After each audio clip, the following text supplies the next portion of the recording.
Hi guys, welcome to my channel and to another video.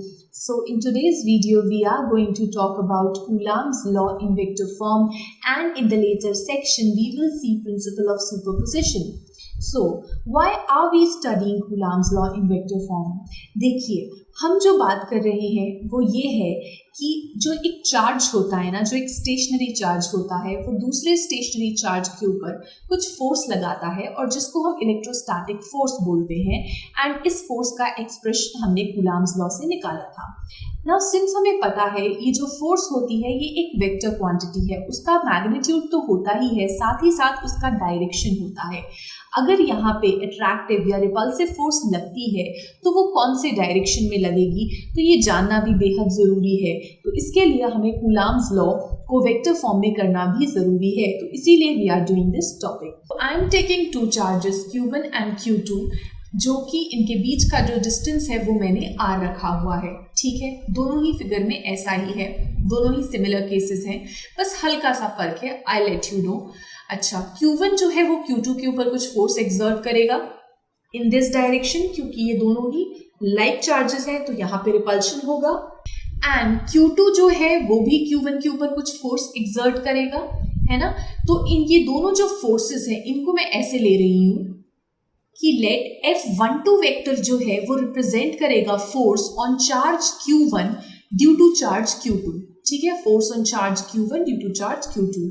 And F21 vector जो है वो represent करेगा force on charge Q2 due to charge Q1। Q2 पे लगने वाला force Q1 की वजह से। अच्छा, उसके बाद फिर मैंने लिए हैं दो unit vectors R12 cap and R21 cap. फर्क क्या है? R12 कैप जो है वो यूनिट वेक्टर है which is directed from charge Q1 to Q2। जिस भी चार्ज की तरफ से आ रहा होगा उसको हम पहले डालेंगे सफिक्स में, एंड जिस भी चार्ज की तरफ जा रहा होगा उसको हम बाद में डालेंगे। ठीक है, तो R12 cap is unit vector directed from charge Q1 to Q2 and R21 cap क्या होगा? It is a unit vector directed from charge Q2 to Q1। अच्छा, एक और चीज जो बेहद जरूरी है, क्या? Along the line joining the two charges, मतलब ये जो भी यूनिट वेक्टर मैं आपको बता रही हूँ ये उसी लाइन के अलोंग है जो इन दो चार्जेस को ज्वाइन करती है। ठीक है, समझ में आ गई बात। अच्छा, यहाँ पे मैंने यूनिट वेक्टर यूज किया है, मुझे नहीं पता कि आपको याद होगा या नहीं, आपने 11th में पढ़ा होगा वेक्टर्स, लेकिन फिर भी एक बार हम थोड़ा सा क्विक रिविजन कर लेते हैं कि यूनिट वेक्टर क्या होता था। ठीक है, अगर मैं यूनिट वेक्टर की बात करूं तो यूनिट वेक्टर क्या होता है? It is simply that vector जिसका मैग्नीट्यूड तो 1 होता है और उसका सोल पर्पस सिर्फ इतना है, ओनली पर्पस सिर्फ इतना है कि वो हमें बताता है क्या? डायरेक्शन। ठीक है, तो अगर मैं कहती हूं कि इन जनरल अगर मेरे पास कोई एक वेक्टर है, वेक्टर ए, तो इस वेक्टर ए का एक तो मैग्नीट्यूड होगा, ठीक है, और उसके साथ साथ एक यूनिट वेक्टर होगा जो डायरेक्शन बताएगा वेक्टर ए का। और अगर मैं इसको फर्दर लिखना चाहूँ तो मेरा unit vector can be written as vector A upon mod of A. ठीक है, it was just an example. तो सिमिलरली अगर मैं वेक्टर आर की बात करती हूँ, आर डिस्प्लेसमेंट है तो it is a vector quantity. ठीक है, तो अगर मैं इस वेक्टर आर की बात करती हूँ तो ये भी तो ऐसे लिखा जा सकता है ना, mod of r into r cap.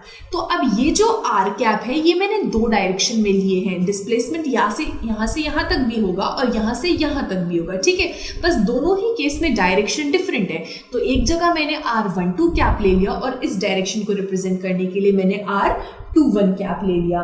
ठीक है, तो वेक्टर आर को आप या तो ऐसे लिख लो या फिर आप ऐसे भी लिख सकते हो।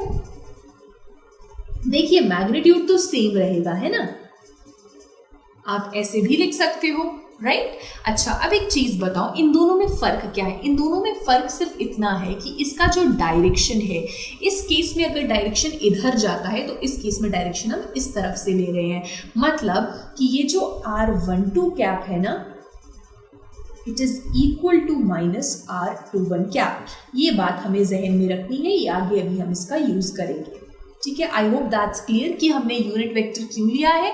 यूनिट वेक्टर हमने इसलिए लिया है क्योंकि वो हमें बताएगा डायरेक्शन, कि हमारा जो फोर्स लग रहा है वो कौन से डायरेक्शन में, ये हम पता कर पाएंगे with the help of unit vector. Okay, now starting with this, आप मुझे एक चीज बताओ कि अगर मैं फोर्स की बात करती हूँ दोनों केसेस में, देखिए दोनों ही केसेस में चार्जेस जो हैं वो बराबर हैं, है ना, बीच का सेपरेशन भी बराबर है मैग्नीट्यूड में, और अगर हम इनके बीच का फोर्स निकालना चाहते हैं तो ये वाला चार्ज जितना फोर्स इसके ऊपर एक्सर्ट करेगा उतना ही ये वाला चार्ज भी इसके ऊपर फोर्स एक्सर्ट करेगा, राइट।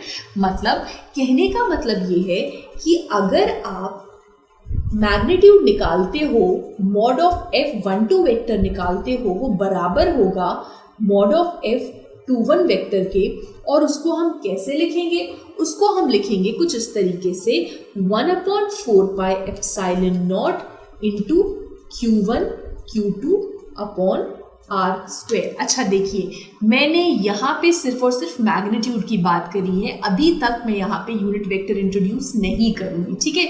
मैं आपको सिर्फ इतना बता रही हूँ कि इन दोनों का जो मैग्नीट्यूड है वो बराबर है, ठीक है। समझ में आ गई इतनी बात? तो let this be equation number 1, ठीक है। I hope that's clear for you now.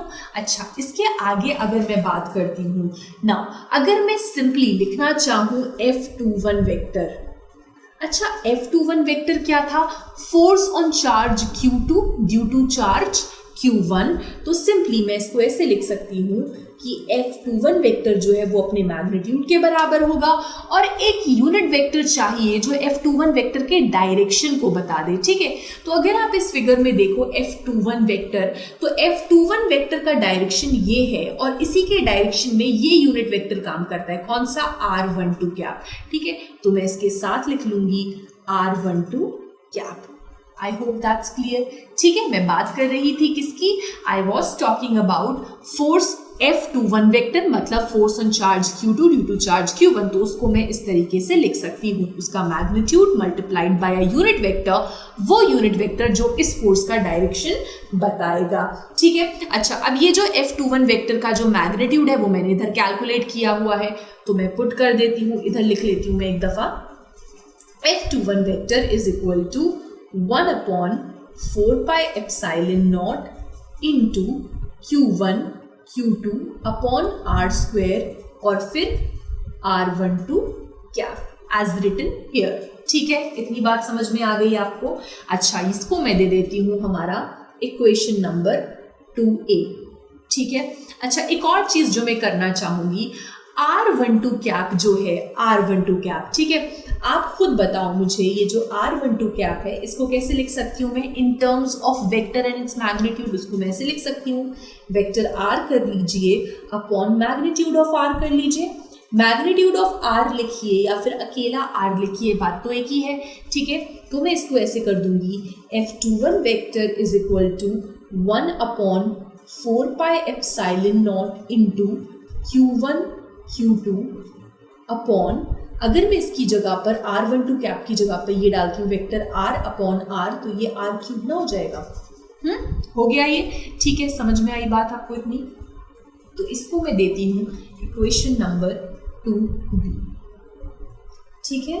So this is my coulombs law in vector form. Similarly अगर मुझे निकालना है F12 वेक्टर का भी कि उसका क्या डायरेक्शन होगा, तो हम वो भी कर लेते हैं, कोई बड़ी बात नहीं है, ठीक है। वो हम कैसे करेंगे, सिमिलरली इसी तरीके से F21 वेक्टर कर रहे थे ना, F21 वेक्टर, तो अगर मैं F12 वेक्टर लिखना चाहूँ तो मैं कैसे लिखूंगी, magnitude of F12 vector multiplied by a unit vector जो इस डायरेक्शन में, देखो आप जरा, F12 वेक्टर का डायरेक्शन इज दिस, एंड ये जो R21 कैप है इसका भी डायरेक्शन ये है, मतलब इसका unit vector is like this, ठीक है। इतनी बात। अच्छा, F12 का मैग्नीट्यूड हमें पता है, वही है, तो इसको पुट कर देते हैं यहाँ पर 1/4 pi epsilon naught Q1 Q2 upon r square R21 क्या, ठीक है। Let this be equation number 3A, और उसके बाद अगर मैं ये बोलूँ R21 कैप बताओ कैसे लिखा जा सकता है, तो R21 कैप को अगेन आप ऐसे लिख सकते हो ना, vector R upon magnitude of R, है ना, जैसे इधर लिखा था। तो इधर मैं फिर से करूँगी, F12 cap is equal to 1/4 4 pi epsilon naught into q1 q2 upon r square into vector r, और ये r क्यूब ना कर दूँ मैं इसको, है ना, देखो, and this is my equation number 3b। तो equation 2a, 2b, 3a and 3b वो अच्छी तरह से रिप्रेजेंट करते हैं coulombs law in vector form को, ठीक है। तो अगर आपने कभी भी निकालनी है फोर्स, तो अगर आपको कभी भी निकालनी है force in vector form, so what you will do is you will do like this. Okay, समझ में आ गई बात। तो ये हो गया हमारा coulombs law in vector form. Okay,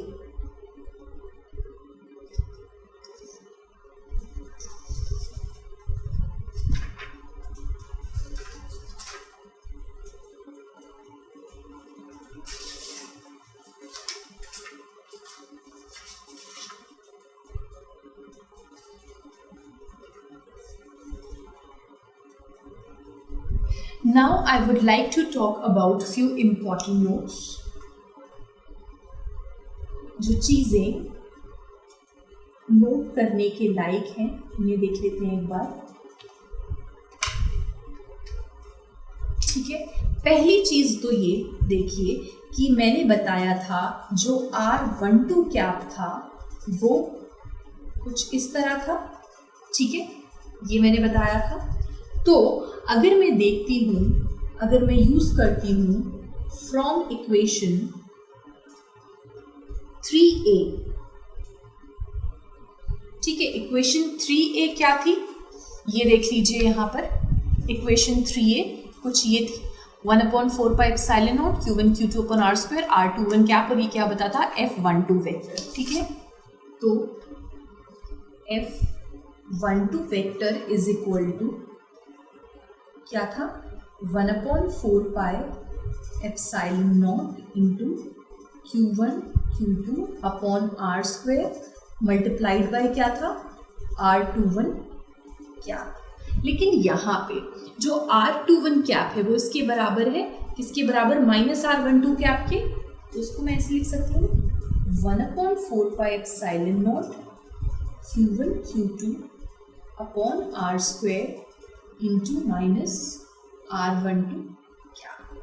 अच्छा, अगर मैं इसका पूरा नेगेटिव साइन जो है वो बाहर ले लेती हूँ और अंदर क्या बचेगा फिर, 1/4 pi epsilon naught q1 q2 upon r square into r12 cap, and ये LHS में क्या है मेरा, f12। अच्छा, ये एक्सप्रेशन जो है ये क्या देखा हुआ लग रहा है, ये हमने निकाला था, हाँ जी, ये देखो आप, ये वाला एक्सप्रेशन एक दफा, f21 vector is equal to 1/4 pi epsilon naught q1 q2 upon r square into r12 cap, मतलब इक्वेशन नंबर 2a, ठीक है। तो फ्रॉम इक्वेशन 2a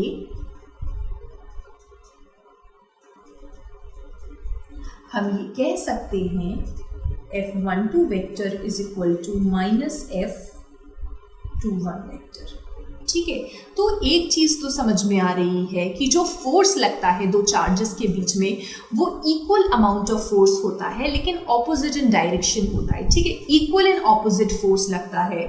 तो मतलब एक तरीके से एक्शन और रिएक्शन का पेयर बन गया। तो हम ये कह सकते हैं कि जो कूलाम्स लॉ है इट फॉलोज न्यूटन का थर्ड लॉ। क्यों? क्योंकि यहां पर इक्वल एंड ऑपोजिट फोर्स लगता है। समझ में आई है इतनी बात? देखो, ठीक है, इक्वल फोर्स है लेकिन डायरेक्शन में ऑपोजिट है, तो इसीलिए एक नेगेटिव का साइन आ गया। Okay, I hope that's clear. Now एक और चीज जो मैं आपको बताना चाहूंगी, दूसरी चीज वो ये कि हमारा जो कूलाम्स लॉ है ना, उससे जो इलेक्ट्रोस्टैटिक फोर्स निकलता है ना, it is a kind of central force, ठीक है। इसको हम लोग सेंट्रल फोर्स क्यों कहते हैं? क्योंकि ये जो भी फोर्स होता है ये किस तरीके से एक्ट करता है, it acts along the line joining the two charges, joining the two charges। एक दफा देख लीजिए आप, इसमें ये जो भी F21 वेक्टर लग रहा है या फिर F12 वेक्टर लग रहा है या ये F21 वेक्टर लग रहा है या फिर F12 वेक्टर, इसकी लाइन कौन सी है? ये वही लाइन है जो इन दो चार्जेस को ज्वाइन करती है। तो these two forces act along the line joining the two charges. तो इसीलिए हम कहते हैं कि हमारा जो इलेक्ट्रोस्टैटिक फोर्स है that is a kind of central force. I hope that's clear. Okay, एक और चीज जो मैं आपको बताना चाहूंगी, एक और इसकी कैरेक्टरिस्टिक क्या, कि ये जो हमारा लॉ है या जो हमारी इलेक्ट्रोस्टैटिक फोर्स है ये फॉलो करती है इनवर्स स्क्वायर लॉ को। इनवर्स स्क्वायर लॉ को कैसे? क्योंकि देखो आप जरा, अगर आप ये फोर्स लिखते हो तो इनवर्स में कौन है? डिस्टेंस का स्क्वायर है, ठीक है। तो इसीलिए हम कहते हैं it follows the inverse square law. जिस तरीके से ग्रेविटेशनल फोर्स है उसमें भी इनवर्स स्क्वायर लॉ फॉलो होता है, उसी तरीके से यहाँ पे भी फॉलो होता है। अगर आपको लगता है कि इसके अलावा और भी कुछ इंपॉर्टेंट नोट्स हो सकते हैं या फिर कुछ और कैरेक्टरिस्टिक्स हो सकती हैं इलेक्ट्रोस्टैटिक फोर्स की, तो do let me know in the comment section below. Okay, alright, so now moving on to the latter section of the video which is principle of superposition. So let's talk about that.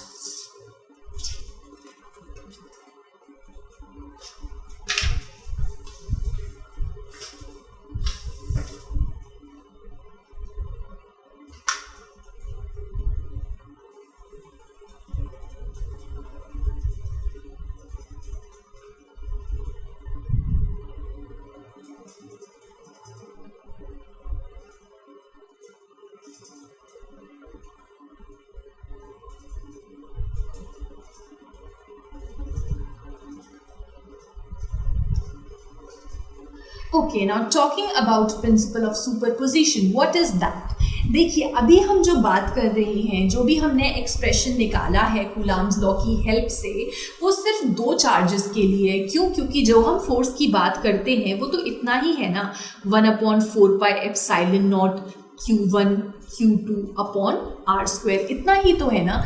लेकिन अगर what if अगर हमारे पास तीन charges आ जाएं, चार charges आ जाएं, Q1 Q2 Q3 Q4 हो जाएं, Q5 हो जाएं, तो हम क्या करेंगे? तो हम फोर्स कैसे निकालेंगे, है ना। तो ये जो हमारा प्रिंसिपल ऑफ सुपरपोजिशन है ये हमें बताता है कि अगर आपके पास दो से ज्यादा भी चार्जेस है ना, तो you are able to find out the force between those charges. कैसे, मैं बताती हूँ आपको अभी।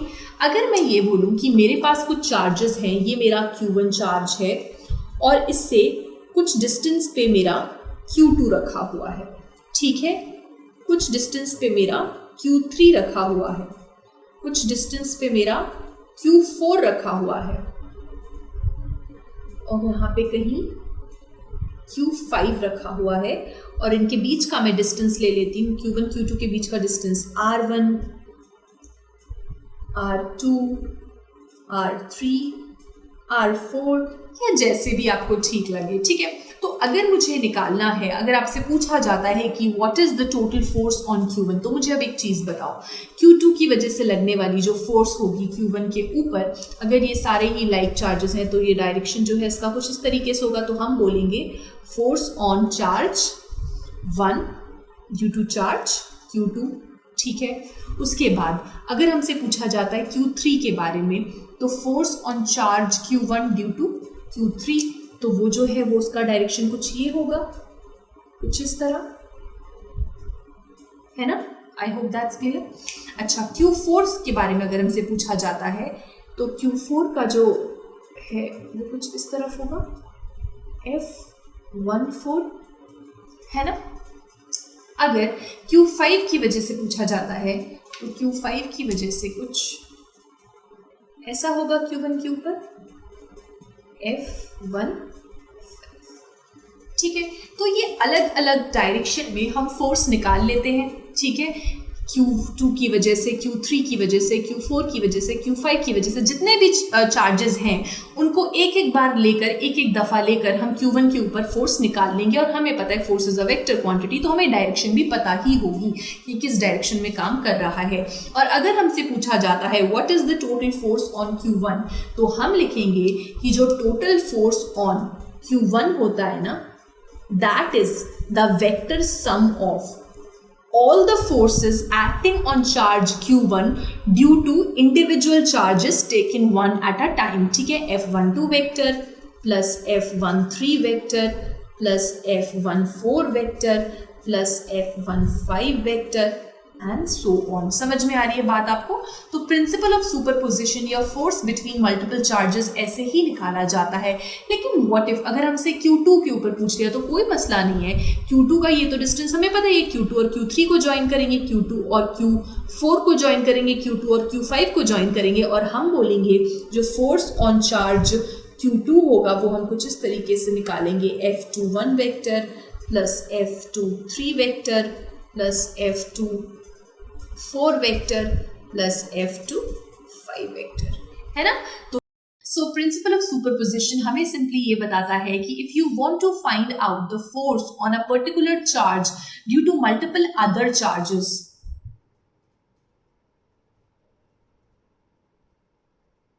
then what you will do is you will add all the forces acting on that particular charge due to other charges taken one at a time. and किस तरीके से add करोगे आप? वेक्टर सम करोगे, ठीक है, क्योंकि फोर्सेस आर वेक्टर क्वांटिटी, क्योंकि डायरेक्शन अलग अलग हो सकते हैं तो आप वेक्टर सम करोगे, तो वहां पे फिर वेक्टर एडिशन के लॉज लग जाएंगे, ठीक है। I hope that's clear for you now. So thank you for watching, till than happy learning.